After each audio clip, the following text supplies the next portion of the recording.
Hello, City Council members and members of the public. My name is Helen Johnson. I'm the City of Oxnard's Interim GIS Manager. Today, it's my pleasure to present you with an update on the city's constituent relationship management solution known as Oxnard 311. The recommendation is that the City Council receive a City of Oxnard 311 constituent relationship management performance update for the period of Performance Year 6, May 1st, 2021 through April 30th, 2022, and the first half of Performance Year 7, May 1st, 2022 through October 31st, 2022. Community Services, Public Safety, Housing and Development Committee approved 3-0.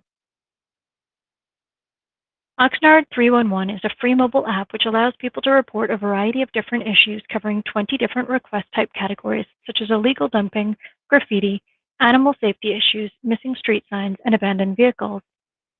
The city launched Oxnard 311 in May 2016.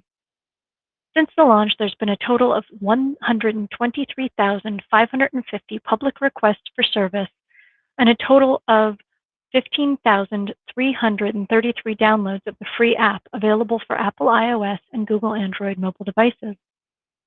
The 311 app supports 17 languages. The city's 311 software solution is a product used by local governments of all sizes and provides the ability to handle a continued upward trend of increasing service requests over future years. This slide shows performance across all 20 311 request types. In Year 6, 12 of those request types were meeting their service goal. And in the first half of Year 7, we see an additional 7 request types are now also meeting their service goal on time too. This means that 19 out of the 20 service categories, or 95% of service categories, are either delivered faster than or on time and are aligning well with the city's commitment to the public. One of the best ways of looking at the success of 311 is to look at its growth over the years with respect to the number of mobile app downloads. The app, including both the Apple iOS and Google Android versions, accounts for 75.8% of all requests that are submitted. This is a great way of getting a quick look at how we're growing and how people are adapting to the app over time. In Year 1, we had 2,139 downloads. In Year 2, we see a small decrease of about 6.7% with 1,995 downloads. In Year 3, we see an increase about 7.8% from Year 2, and from Year 3 to 4, we see a 1.6% increase. In Year 5, there's a small decrease of about 1.5% with 2,154 downloads. In Year 6, we see a significant 40% increase from Year 5 with 3,007 downloads. In the first half of Year 7, we see 1,701 downloads.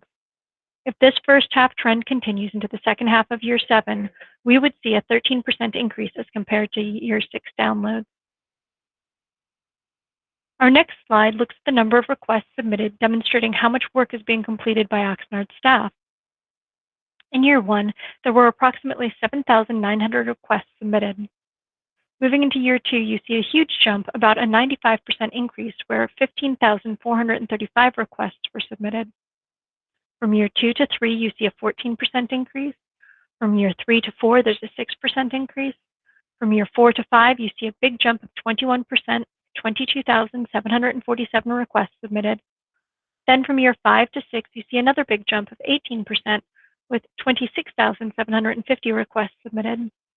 And in the first half of Year 7, if the trend continues, we could have 28,000 to 29,000 requests by the end of the year, about a 6% increase from Year 6. There are 20 different request types that can be submitted through Oxnard 311. Over the past couple of years, the top 3 have been the same each year. These top 3 comprise approximately 69% of all requests. The top 3 are illegal dumping, which is always our number 1 at 43,242 requests, or 35% of the total. Graffiti at 28,839 requests, or 23.3% of the total. And abandoned vehicles at 13,465 requests, or 10.9% of the total, over these first 6.5 years. This presentation focuses on these top 3. Detailed information on all 20 request types is contained in the staff report. First, we're going to look at illegal dumping, which is large items dropped off on the side of the road or in alleys. Large items include couches, refrigerators, cabinets, TVs, mattresses, and similar objects. These items may require specialized equipment to remove and lift into the back of a truck. For illegal dumping, in the first 6.5 years, we've processed 43,242 total requests. The requests per year somewhat follow what you see in the overall request trends. A huge jump from year 1 to 2, followed by smaller jumps, then larger jump from 66,556 all the way up to 8,616 requests in year 5, and another big jump to 10,059 requests in year 6.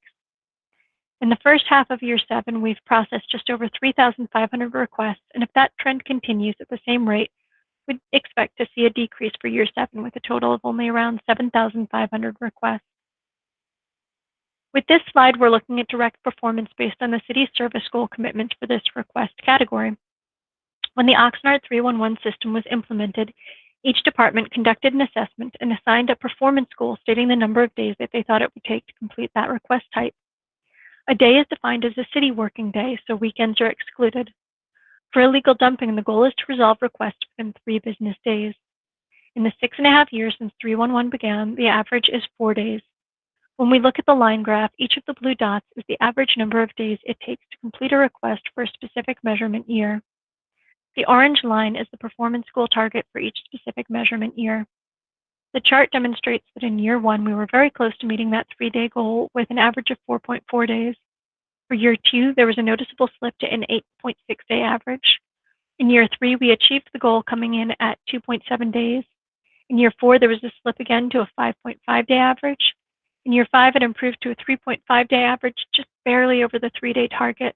And in year 6, we continued to improve and completed requests exceeding the goal with a 1.2-day average. In the first half of year 7, we completed requests in an average of 2 days, remaining within the 3-day target. The next graph is one that we've shared each year in this presentation, but it has changed over the years. We used to look at month-by-month performance, and then quarter by quarter, and now we're looking at half-year increments. Here's how to interpret this graph. Look at the 2 bar charts in the front. The light blue color at the base of each bar is the total number of requests, while the teal color above it is the number of requests that were completed on time. Then behind that is a green area showing the percentage of each year's requests completed on time.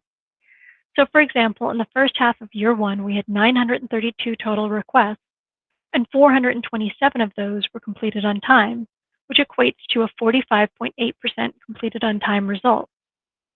This chart helps one see trends over time for both the increase in volume of requests and also how staff responded to those requests. The peaks and valleys in the chart reflect improvements and drop-offs in performance, and each of these peaks and valleys tells a story. In the first half of year 1, we're completing requests at 45.8%. We started to turn things around as staff adapted to the way the new 311 system changed business processes and resource assignment was adjusted. We were completing these on time, and there was a big improvement to 65.7%. Then in the first half of year 2, there was a big dive down to 40.2%. When talking with staff about this result, it turned out that critical staff members were injured during this time, including one person who had a certification to drive one of the larger vehicles that could pick bulky items. The result can then be attributed to a staff shortage due to injuries. Over time, performance rebounded from that as the department adjusted staff assignments and eventually had people return to work from their injuries. You can then see us achieving an impressively high percentage rate in the second half of year 3, all the way up to 91.9% and 88.3% for the first half of year 4. In the second half of year 4 and the first half of year 5, we start to see a dip again, and this is attributed to the pandemic-associated stay-at-home order, which made it very difficult for staff to be in the field and working together. In the second half of year 5, there was a 28% improvement, rebounding us back to an 89.6% completion rate, and then a 97.1% completion rate. In the second half of year 6, there was a slight dip to 90.6, and then again to 84.9 in the first half of year 7. The next category is graffiti. There have been a total of 28,839 graffiti requests over the past 6.5 years. You can see that each year there are progressively more graffiti requests. In year 1, there were 1,840 requests. Then there was an approximately 60% jump in year 2 to 2,971. And each year we just keep seeing steady volume increases, with year 6 at 6,340 requests. If the trend from the first half of year 7 continues, the requests may level off at a total of 6,000 to 7,000 requests in year 7. The graffiti team has performed well over all 6.5 years. The results are always within their target goal of 3 days, with an average of 2 days to complete. You can see that even with staff reductions in years 3 and 4, the city was still able to achieve their goal of resolving graffiti requests in under 3 business days. When you're looking at performance stats, this is exactly the type of chart you want to see, where across the board you have consistently high percentages of requests completed on time over a long duration of time. On-time completion rates ranged from 89% at the beginning of the 311 program to as high as 94.9% over the 6.5-year program. The last category is abandoned vehicles. These are vehicles that are left unattended either in public areas or on private property. For vehicles on public property, we have our traffic service assistants from the Oxnard Police Department who work on these requests. And for those on private property, we have code enforcement staff who go out and have the vehicles removed or issue tickets. In year 1 to 2, we see a familiar trend showing a jump of requests from 700 a year to 1,671 in year 2. There are minor increases from year 2 to 3 and 3 to 4, followed by a material jump from 2,073 requests in year 4 to 2,564 in year 5, and a continued upward trend to 2,832 requests in year 6. If the trend for the first half of year 7 continues, we could be seeing over 3,000 abandoned vehicle requests in year 7. The goal for abandoned vehicle requests is 14 days, and on average, over the 6.5 years, we've seen a completion time of approximately 9.4 days. For each of the years, the average has been below the goal of 14 days, starting off at 12.2 days in year 1, then improving to between 9 and 10 days for years 2 through 6, and our best yet in the first half of year 7, reaching 7.5 days. The abandoned vehicles performance graph is one of those you like to see. There's a lot of green in the background showing high percentages completed on time consistently over the last 6.5 years. You can see those first 2 years of ramping up as staff learned and acclimated to the new system and business processes, along with more resources being allocated. Seeing this big increase from 66.3% being completed on time in that first half of year 1, all the way up to 92.3% completed at the end of year 2. Since then, we've achieved a consistent plateau of 80 to just over 90% completed on time, even with a large increase in the overall number of requests that are being submitted by the public. After reviewing this year's performance, there's one category with opportunities for improvement. This is the assessment district request type. Most of the requests in this category are for tree trimming and sidewalk repair services and come from an assessment district type called a landscape maintenance district. These district types have highly variable funding from district to district. Special district staffs are utilizing new shared agreements to address and resolve their tree trimming and sidewalk grinding requests, but due to limited funding as a result of capped assessments, some services will continue to be unavailable in some landscape maintenance districts. You can go to www.oxnard.org/city-special-assessment-districts/LMDS/ for more information. The recommendation is that the City Council receive a City of Oxnard 311 Constituent Relationship Management Performance Update for the period of Performance Year 6, May 1st, 2021 through April 30th, 2022, and the first half of Performance Year 7, May 1st, 2022 through October 31st, 2022. Community Services, Public Safety, Housing and Development Committee approved 3-0. This concludes my presentation. I'm happy to answer any questions. In addition, there are representatives from the various departments who provide these 311 services to the community in attendance We're available to answer your question. Thank you.